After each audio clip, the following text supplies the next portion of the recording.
Iran और Israel के बीच इन दिनों तनाव कुछ इस तरह से बढ़ा हुआ है कि जैसे दोनों युद्ध के मुहाने पर ही खड़े हों। इजराइल और हमास के बीच छिड़ी जंग में ईरान हमास के समर्थन में है। ऐसी भी चर्चाएं रही हैं कि ईरान खुलकर हमास के लड़ाकों को सप्लाईज पहुंचा रहा है और उसकी हर संभव सहायता भी कर रहा है। इसी बात ने ईरान को इजराइल के कट्टर दुश्मनों की लिस्ट में शुमार कर दिया है। ऐसे हालात के बीच इजराइल ने हमास के ठिकानों पर निशाना बना बनाकर हमले किए, जिसमें हमास चीफ इस्माइल हानिया भी मारा गया। हानिया की मौत से ईरान तिलमिला उठा है। अब वो भी इजराइल को घातक अंदाज में जवाब देने को बेताब दिखाई दे रहा है। लेकिन यहाँ तो एक अलग ही गेम शुरू हो गया है। अब तक जो अमेरिका इजराइल का पक्का दोस्त हुआ करता था, उसी ने उससे ऐसी दगाबाजी कर दी है जिसकी वो अब वजह तलाश रहा होगा। दरअसल अमेरिका अपने जानी दुश्मन ईरान के करीब आता दिखाई दे रहा है। खबर ऐसी है कि अमेरिका और ईरान के बीच एक सीक्रेट मीटिंग हुई है।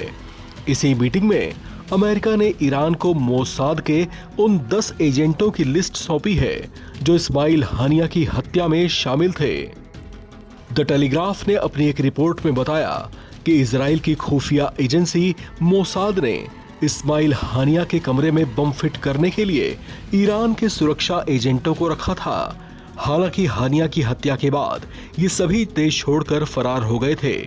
फॉक्स न्यूज ने भी अपनी रिपोर्ट में कहा कि अमेरिका के प्रतिनिधिमंडल ने ईरानी अधिकारियों के साथ 2 घंटे की सीक्रेट मीटिंग की है। इसमें अमेरिका ने इजराइल के 10 मोसाद एजेंटों के नामों की लिस्ट ईरान को सौंपी है। कहा जा रहा है कि ये एजेंट हानिया की हत्या में शामिल थे।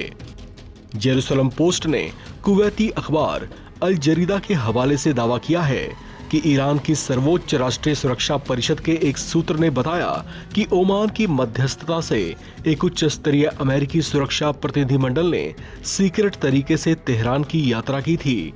ईरान और अमेरिका के बीच एक सीक्रेट बैठक हुई थी। इस बैठक में अमेरिका ने ईरान से तनाव कम करने की बात कही है। रिपोर्ट के मुताबिक अमेरिकी प्रतिनिधिमंडल ने ईरान के सर्वोच्च नेता अली खामेनेई को ये बताने की कोशिश की कि हमास नेता इस्माइल हानिया और हिजबुल्लाह कमांडर फुआद शुक्र की हत्या की जानकारी बाइडेन प्रशासन को नहीं थी। अमेरिकी प्रतिनिधिमंडल ने ईरान से कहा कि इजराइल के प्रधानमंत्री बेंजामिन नेतन्याहू ने अमेरिका को अंधेरे में रखा था। इस खबर में फिलहाल इतना ही। बाकी अपडेट्स के लिए आप बने रहें एनबीटी ऑनलाइन के साथ।